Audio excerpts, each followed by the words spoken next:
اللہ کے بہت ہی قریبی اور بہت ہی معصوم بزرگان دین حضرت خواجہ اویس کرنی رحمۃ اللہ علیہ کا یہ واقعہ ہے۔ یہ واقعہ دست غیب سے انہیں روٹی کیسے ملی اس کا واقعہ ہے۔ ایک مرتبہ حضرت خواجہ اویس کرنی 3 روز سے بھوکے تھے۔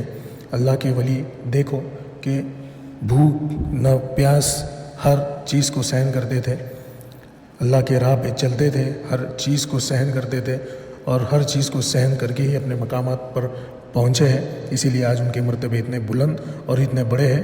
تو یہ واقعہ ایک مرتبہ خواجہ اویس کرنی 3 دن سے بھوکے تھے اور آپ کے پاس میں نہ کھانے کے لیے کچھ تھا اور نہ پینے کے لیے کچھ تھا اور نہ ہی ان کے پاس میں کچھ پیسے بھی نہیں تھے۔ تو اچانک چل رہے تھے تو راستے میں انہیں ایک درہم مل جاتا ہے۔ تو درہم یعنی ایک کوائن مل جاتا ہے۔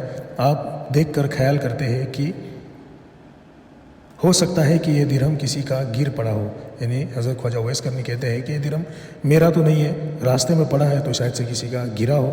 تو چنانچہ آپ اس درہم کو وہیں چھوڑ دیتے ہیں اور وہیں پڑا رہنے دیتے ہیں اور آگے چلتے ہیں۔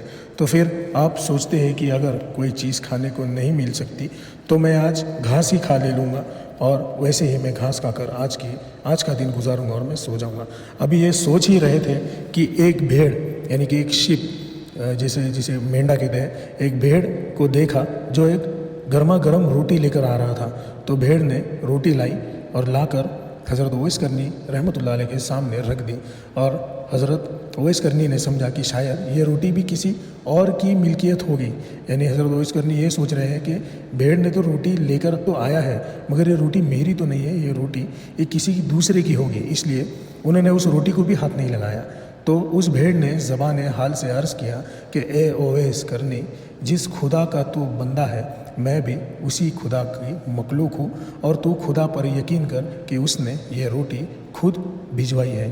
یہ سنتے ہی خواجہ اویس کرنی نے روٹی کھانا شروع کر دی اور حضرت اویس کرنی رحمۃ اللہ علیہ فرماتے ہیں کہ جس نے خدا کو پہچان لیا اس پر کوئی چیز پوشیدہ نہیں رہتی اور خدا کو پہچاننے والی ہی عارف و زاہد ہے۔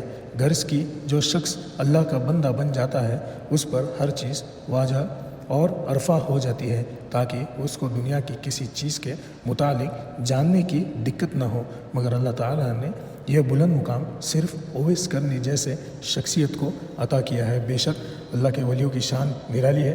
جب حضرت اویس کرنی اللہ کے بہت ہی قریب اور بہت ہی معصوم بزرگان دین ہیں تو ایک مرتبہ ان کے پاس میں کھانے کے لیے کچھ نہیں ہوتا ہے، پیسے نہیں ہوتے، تو راستے میں دکھنے والے پیسے کو بھی وہ ہاتھ نہیں لگاتے، تو بھوکے رہتے تو سوچتے کہ آج کھانا نہیں ملا تو میں گھاس کھا لوں گا۔ تو ایسے بزرگان دین ہے وہ، تو انہوں نے یہ سوچا ہی تو اللہ نے ان کو غیب سے ایک شپ یعنی ایک بھیڑ کے ذریعے سے انہیں روٹی پہنچائی کہ نہیں، کہ میرا اویس بھوکا نہیں رہے گا، وہ نہ ہی گھاس کھائے گا اور نہ ہی وہ بھوکا رہے گا۔